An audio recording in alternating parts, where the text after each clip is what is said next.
All right, here we are. We have finished Cyber Madness, the very first state of North Dakota Cyber High School State Championships. Amazing tournament. Darby, your team came out on top. It was fun watching the scoreboards. They're bouncing around. At one point, they weren't even on the top 10, and you could see them just kind of dejected. And then all of a sudden, they started going and going and going. And today it was 1-2, 1-2, 1-2. How does it feel? Well, relieved.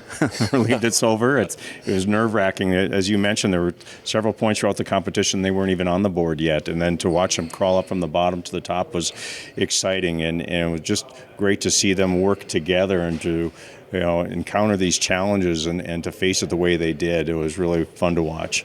They seem to just love Game 3. They just came out of nowhere and they just blasted up from the bottom.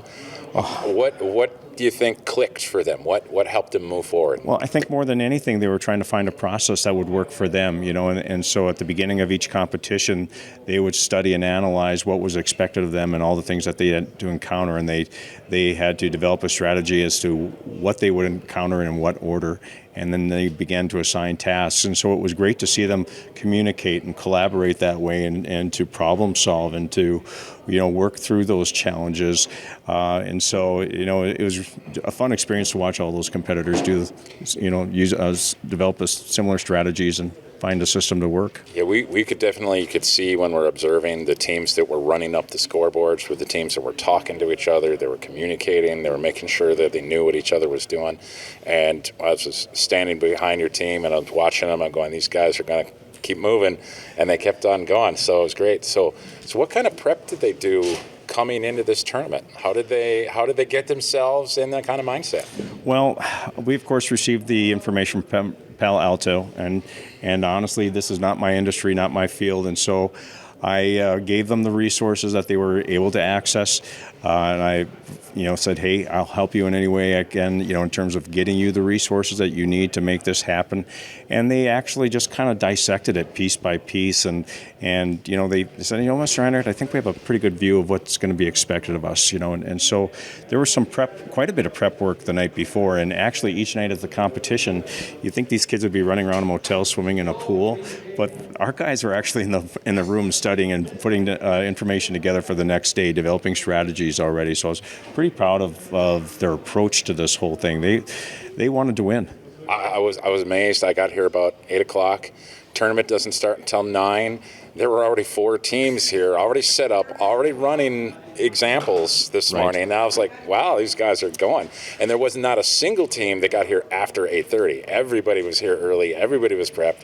It was an exciting day. And it was, and I'm glad you said everybody too, because honestly, hats off to every team. To be a part of this for the first experience was really something, and not knowing at all what to expect. And now next year's competition, I would not be surprised if it doubled, honestly.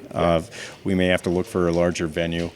This will definitely make noise in our state, and I think kids are going to see the opportunities that come with it, and definitely it's garnered attention already. So it's super awesome. So when I talk to each of the kids and I've talked to other teams and coaches, I've been asking them, how do you think cybersecurity interacts and integrates to the rest of their schoolwork? So they've got the sciences and the maths and the English.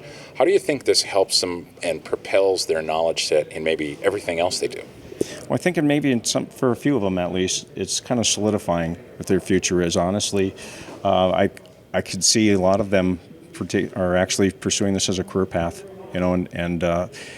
This might be the spark they just needed to nudge them that way. They definitely have the skill set, and actually, again, I don't want to steal their thunder, but a lot of the kids that were in this competition, it was just great to watch them navigate that world, and I feel much better about the future in that, because obviously it's an area that America needs to grow and rapidly, and it's reassuring to know that there are kids in our future that can actually make a difference.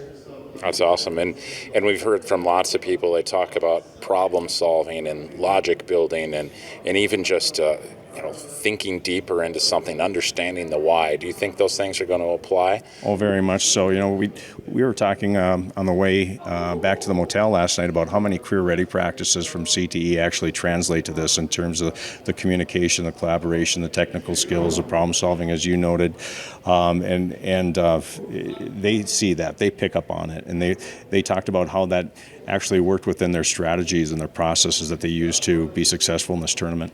Awesome. Well, Darby, I know you guys have been here for 3 days. You want to go home at some point? Yes. So thank you very much. It has been awesome to have you here as a coach, and the team's been great, and all the teams here have been awesome.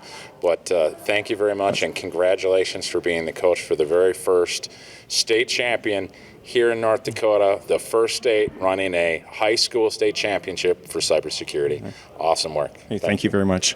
Thank you.